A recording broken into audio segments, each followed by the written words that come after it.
आंध्र प्रदेश के वुजरा पी नारायणा, वंगलापोडी अनीता और कोंडापल्ली श्रीनिवास ने अमरावती दारुल हुकूमत में जारी तरक्याती कामों का जायजा लिया। इस मौके पर हुकाम ने मुख्तलिफ तामीराती मनसूबों की पेशरफ्त पर तबादला ख्याल किया। वज़ीर दाखिला वंगलापोडी अनीता ने कहा कि अमरावती सिर्फ एक दारुल हुकूमत नहीं बल्कि आंध्र प्रदेश की शनाख्त, वक़ार और अवामी उमंगों की अलामत है। उन्होंने मनसूबों को मुकर्ररा वक्त पर मुकम्मल करने की ज़रूरत पर भी जोर दिया।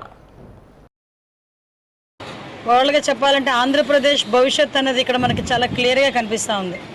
ఆంధ్రప్రదేశ్ భవిష్యత్తు అనే కన్నా ఆంధ్రప్రదేశ్ తాలూకా ఆత్మగౌరవం అనేది కూడా ఒక మాట చెప్పుకోవాలి. ఎందుకంటే రాష్ట్ర విభజన జరిగిన తర్వాత ఒక రాజధాని అమరావతిని మనం ఏర్పాటు చేసుకొని ఆ రోజు గౌరవ నరేంద్ర మోడీ గారిని ఇక్కడ తీసుకురావటం, ఇక్కడ శంకుస్థాపన చేసుకోవటం, అదే సందర్భంలో అసెంబ్లీలోని కూడా ఈ తీర్మానం ప్రవేశపెట్టినప్పుడు అప్పుడు ప్రతిపక్ష నాయకుడు, ఇప్పుడు పులివెందుల ఎమ్మెల్యే గొడ్లపాటి నాయకుడు జగన్మోహన్ రెడ్డి కూడా ఇక్కడే ఉండాలి రాజధాని అని చెప్పిన సందర్భాన్ని కూడా ఈ సందర్భం గుర్తు చేయాలి. నేను గత 10 సంవత్సరాలుగా అమరావతి నిర్మాణం అనేది చాలా సార్లు మనం చూసుకోవడం జరిగింది. నేను క్యాబినెట్లో కూడా దీని గురించి ప్రస్తావించినప్పుడు అనేక అంశాలు ఇక్కడ ప్రస్తావించడం జరిగింది. అడ్మినిస్ట్రేషన్ బ్లాక్ అని ఒక ఏరియా అంతా కూడా అడ్మినిస్ట్రేషన్ పెట్టడం, అలాగే క్వాంటమ్ ఎడ్యుకేషన్ వ్యాలీ అని కొంత పెట్టడం, అలాగే మెడికల్ సైడ్ ఒక కొంత బ్లాక్ పెట్టడం, అలాగే క్వాంటమ్ వ్యాలీకి కొంత బ్లాక్ పెట్టడం, ఒక వరల్డ్ క్లాస్ సిటీ నిర్మాణానికి ఏ రకంగా ప్లాన్ చేశారనేది ప్రత్యక్షంగా నేను డిస్క్లోజ్గా చూడడం జరిగింది.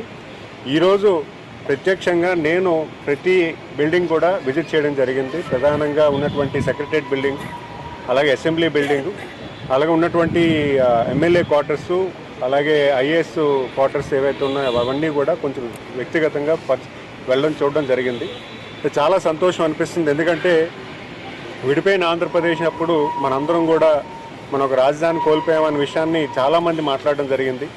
గౌరవ ముఖ్యమంత్రి గారు చాలా దూరదృష్టితో మన ఆంధ్రప్రదేశ్ ప్రజానీకానికి గర్వంగా చెప్పుకున్నటువంటి రాజధాని నిర్మించాలని, రాష్ట్రానికి భారం లేకుండా, రాష్ట్ర బడ్జెట్కి ఎటువంటి భారం లేకుండా రైతుల దగ్గర మెప్పించి రైతులందరినీ కన్విన్స్ చేసి 29 గ్రామాలు వికెట్ చేయించి 33,000 ఎకరాలని భూమిని ఎక్వైర్ చేసి రాజధాని నిర్మాణానికి కూడా స్పెషల్గా బడ్జెట్ తీసుకొచ్చి రాష్ట్ర బడ్జెట్కి ఒక్క రూపాయి కూడా భారం లేకుండా రాజధాని నిర్మాణానికి కావాల్సినటువంటి బడ్జెట్ కూడా ఒక స్పెషలైజ్డ్ పద్ధతులు తీసుకొచ్చి ప్రపంచంలో కూడా ఏ దేశంలో కూడా ఇలాంటి ఒక రాజధాని నిర్మాణం కొత్తగా పెట్టడం అనేది సరికొత్త ఆలోచన అది.